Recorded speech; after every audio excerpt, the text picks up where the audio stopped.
Pemuda disabilitas yang menjadi tersangka Iwayan Agus Suartama alias Agus membantah melakukan pelecehan seksual. Meski korban yang melapor terus bertambah menjadi 15 orang, 5 diantaranya meminta perlindungan LPSK. Tersangka menjalani pemeriksaan tambahan di Mapolda NTB kemarin didampingi ibu dan kuasa hukumnya. Tersangka juga membantah melakukan pelecehan seksual. Sementara 5 korban meminta perlindungan pada LPSK karena merasa tertekan atas kasus ini. Posko pengaduan korban juga dibuka polisi. Masyarakat diharapkan tidak ragu melapor jika pernah mengalami kekerasan seksual dengan jaminan kerahasiaan identitas mereka. Lalu bagaimana penanganan polisi terhadap kasus pelecehan seksual oleh penyandang disabilitas? Kita tanyakan pada jurnalis Kompas TV, Fitri Rahmawati di Polda Nusa Tenggara Barat. Selamat siang Fitri, bagaimana perkembangan penyelidikan kasus pelecehan seksual yang dilakukan oleh Agus? Selamat siang Bella dan juga saudara. Kelanjutan dari kasus ini bahwa pada Senin kemarin Agus kembali diperiksa oleh Direktorat Reserse Kriminal Umum di Polda Nusa Tenggara Barat.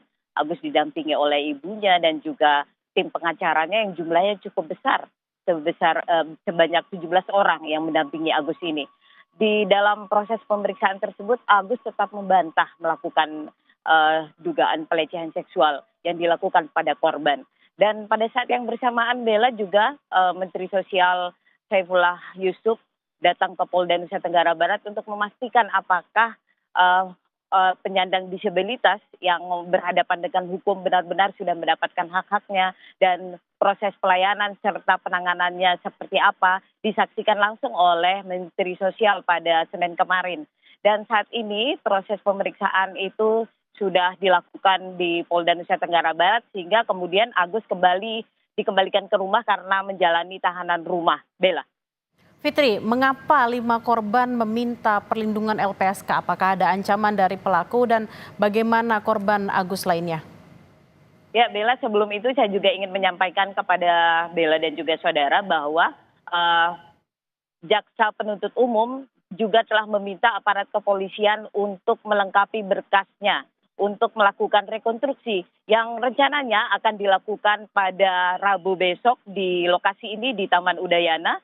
Karena Jaksa Penuntut Umum ingin kasus tersebut mendapat kepastian yang jelas bahwa rekonstruksi peristiwanya seperti apa sehingga nanti bisa langsung berkas tersebut diproses menjadi P21 sehingga bisa langsung disidangkan. Dan untuk peristiwa kenapa 5 orang korban melapor ke LPSK, mereka beralasan bahwa saat ini masih mengalami trauma dan juga khawatir, juga rasa takut dan kemudian juga khawatir mereka mendapat tekanan dari pihak-pihak yang membela tersangka Agus ini. Sehingga pihak pendamping langsung memberikan saran dan mendampingi mereka untuk melakukan permintaan perlindungan ke LPSK agar mereka juga merasa nyaman dalam menangani kasus ini.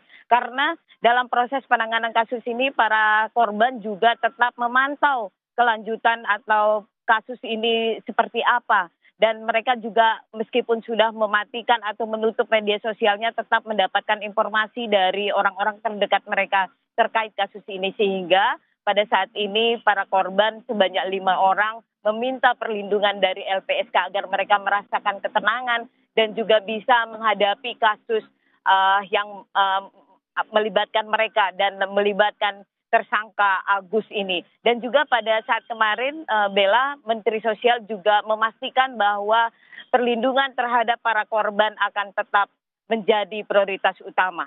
Bella. Fitri, apakah ada keterangan rekonstruksi besok akan dihadiri juga oleh Agus?